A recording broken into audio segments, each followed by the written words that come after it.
Hi guys, welcome to another 2-minute devotion with Dad.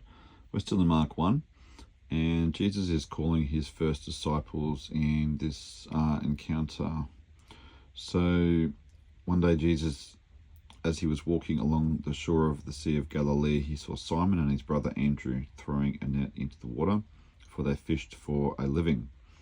Jesus called out to them, "Follow me," or "Come follow me, and I will show you how to fish for people." And that's where we get the phrase, "I will make you fishers of men."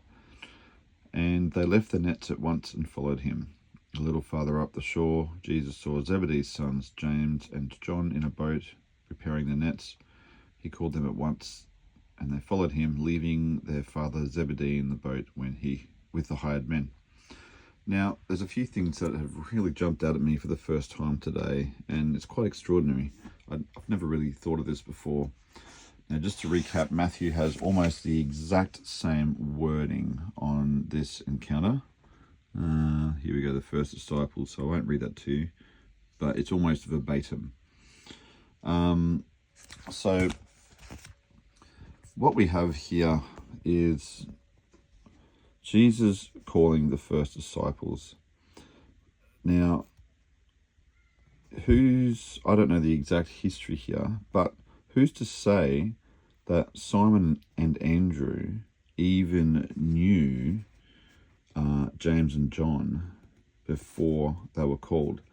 Now, I was just thinking about that. If they were a little bit further up the shore in the same industry of fishing for a living, that means that they would have been rivals potentially before Jesus called them. And I don't know if this is actually true. I've got to read into this again.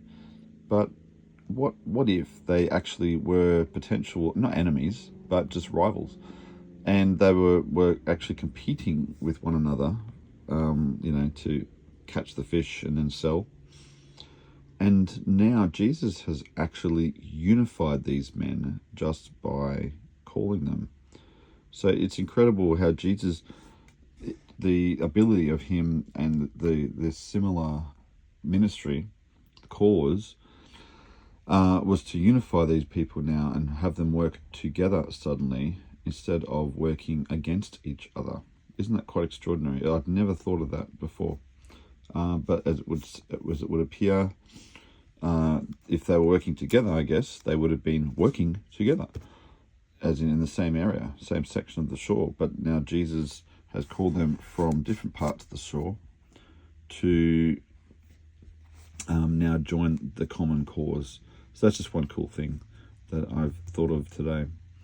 And another thing that was quite awesome with James and John, it says he called them at once, and they also followed him, leaving their father Zebedee in the boat with the hired men. Now we know that elsewhere Jesus says that I have come to turn father against son and all that, or he who is not willing to leave his father and mother is not worthy of me. And these guys actually did this before he even said that. Isn't that cool? How they were willing to leave their father. Now, also another thing that jumps out is they left the father Zebedee in the boat with the hired men. Now, often in parables, especially the parable of the sheep and the shepherd, it says that Jesus, he actually talks about the hireling or the hired hand running and not being the ones looking after the sheep. We're referring to the son or the shepherd being the one who actually is faithful. And here, it's actually the sons that have been abandoning the father. Now, not to suggest that they've done something bad or wrong, but to suggest how committed they were now to following Jesus, because now they left their father, as opposed to the hired men. And I think there's a bit of depth in that, where they were willing to do that just suddenly, because now not only have they, let's use the word abandoned their family or their father, these guys have actually also given up their livelihoods, just like that. And it's in total contrast to the rich man who had to sell everything and to follow him, and really struggled with that. He was so sad at that thought because he had so much to lose. Now these guys left their livelihood, and it either says they weren't doing so well anyway, or that shows exactly the cost as well. Because what if these guys had families? I think a couple of them did. So now they have just totally given all that up suddenly just to follow Jesus. So just a challenge, I guess, for you and myself. What are we willing to do, give up, or sacrifice in order to do this? We haven't even got to the concept of carrying the cross yet. I've talked about that briefly in other talks, but just these few little significant passing phrases that just what they mean, what they imply, how deep these things go with the simple actions in response to Jesus' call.